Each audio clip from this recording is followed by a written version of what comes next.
Alors, cet homme et cette jeune femme, pardon, latina que vous voyez sur l'image sont en couple. En effet, c'était une sugar babies et lui, c'était un sugar daddy. Et ça marchait tellement bien, hein, vous connaissez un peu le concept des sugar baby, sugar daddies, qu'ils ont décidé de se fiancer en vue de se marier. Et pour vraiment valoriser cette relation naissante, fiancé depuis 3 mois, il décide de lui ouvrir un salon de beauté. Alors, c'est un peu ironique parce que c'est une latina, elle est super jolie, super mignonne. Mais bon, elle n'est pas partie très longtemps à l'école, donc elle fait une faute d'orthographe dans le mot beauté. Il lui fait un peu remarquer, elle se vexe un peu. Mais bon, ça ne le dérange pas outre mesure parce que elle est tellement mignonne qu'il fait avec. Sauf que maintenant, il commence à parler bénéfices. Bon, déjà, après, ça n'engage que moi, hein, vous faites comme vous voulez. Je trouve plutôt bien et positif que elle, contrairement à d'autres sugar babies, de tout claquer bêtement. Elle, au moins, elle essaie d'ouvrir un business.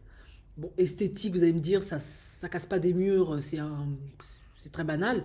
Mais au moins, elle essaie d'ouvrir un business. Et puis, c'est vrai que l'esthétique, ça peut marcher en fait. C'est, les femmes se font beaucoup les ongles, se font beaucoup de beauté. Donc, si au moins t'es doué dedans, peut-être qu'elle est formée dedans, elle a une compétence dedans, ça peut marcher, qui sait. Du coup, maintenant, il lui demande combien il faut par mois pour maintenir son business. Et elle lui dit en espagnol, il faut tant de pesos. En gros, ça équivaut à presque 800 dollars par mois de loyer qu'il faudrait qu'il paye. Donc il est un peu choqué, il fait des gros yeux, hein, c'est pour ça qu'il fait une tête un peu minée. Et elle comprend pas trop. Il lui dit oui, mais du coup, combien de temps il faudrait faire, enfin combien de clients il te faudrait pour que tu rentres dans tes bénéfices. Elle lui dit en gros qu'il lui faudrait 20 clients, je crois, par jour. Il lui dit, mais au bout de combien de temps tu penses que tu vas rentrer dans tes bénéfices. Elle lui fait comprendre, ça peut prendre du temps parce que je viens de commencer. Il lui demande, tu penses que d'ici 3 mois ce sera possible. Elle lui fait, surtout, je crois pas.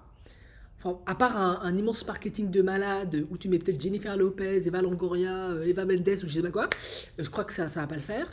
Donc il est complètement dépité et il lui dit oui mais c'est un peu délicat, c'est un peu compliqué.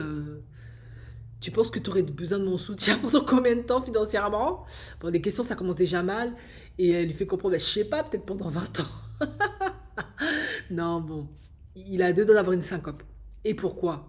Parce qu'elle commence un peu à s'énerver, c'est normal. C'est quoi ton problème? Attends, t'es riche ou t'es riche? T'as de l'argent ou t'as de l'argent? Et il lui fait comprendre, en fait, je viens de perdre mon travail, en fait. Ah voilà, il a plus d'argent, il est fauché. Mais il aime sa sugar babies, elle est trop choupinette. Il vient de lui ouvrir une boutique d'esthétique. Et maintenant, elle risque de devoir fermer parce qu'il n'y a plus d'argent. Et du coup, elle n'est pas contente parce qu'elle lui dit, mais tu as conscience que je risque de fermer si tu n'as plus d'argent parce qu'elle peut pas financer ça toute seule. Il dit, ouais, je suis désolé, mais c'est comme ça, j'ai perdu mon boulot. Est-ce que c'est vrai, est-ce que c'est pas vrai, je ne sais pas. Est-ce qu'il voulait la tester, je ne sais pas. Bon, elle boude un moment, elle n'est pas contente. Et puis finalement, et c'est là où je crois que ça vaut le détour, elle lui pardonne quand même. Pourquoi? Parce qu'elle dit, c'est mon premier blanco. Bon, blanco, en espagnol, ça veut dire mon premier blanc. Hmm. Comment comprendre ça? Bon, moi, je mets mes suggestions, hein. Peut-être que je peux dire des bêtises, hein. Sentez-vous libre d'exprimer les choses comme vous pensez. Peut-être que finalement, elle se dit, ouais, mais je préfère rester avec lui parce que c'est vrai qu'il est quand même mignon, hein. Il est quand même jeune en plus. C'est pas le genre de sugar daddy qui est vieux, bref. Il est blanc. On sait que dans les cultures latines, être blanc, surtout quand on est basané ou noir, c'est the big graal, the big jackpot. Bon, pas que dans les cultures latines. Donc elle se dit, ben voilà, c'est jackpot. En plus, admettons, hein, franchement, je fais un gros guillemet, on est dans le contexte américain. Si, admettons, elle a pas sa green card, ou c'est un peu compliqué, s'il l'épouse, tant mieux pour elle. Ça pourra lui permettre, parce que de ce que j'ai compris, il gagnait bien sa vie, donc il a dû avoir des diplômes, il peut retrouver quelque chose d'autre. Donc, elle n'a pas l'air très bête, à ce niveau en tout cas. Elle a compris, bah oui, mais s'il retrouve un autre boulot, ça va repartir. L'essentiel, c'est qu'il me marie, que je sois avec mon blanco, comme elle dit, et ça va repartir, voilà. moi je reste toujours belle et magnifique. Donc voilà, c'est intéressant. En tout cas pour moi, les dynamiques de couple, finalement, qu'est-ce qu'on retient de cette relation-là?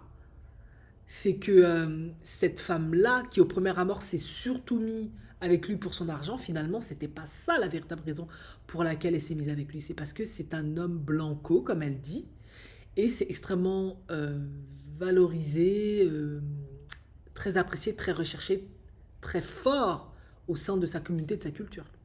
Du coup, c'est surtout ça qui est le plus bénéfique, surtout si en plus il peut retrouver un boulot derrière qui génère de l'argent, on va dire bien évidemment. Parce que s'il est vraiment, vraiment, vraiment, vraiment fauché, je pense que ça va être un peu compliqué. Enfin bref, ça n'engage que moi.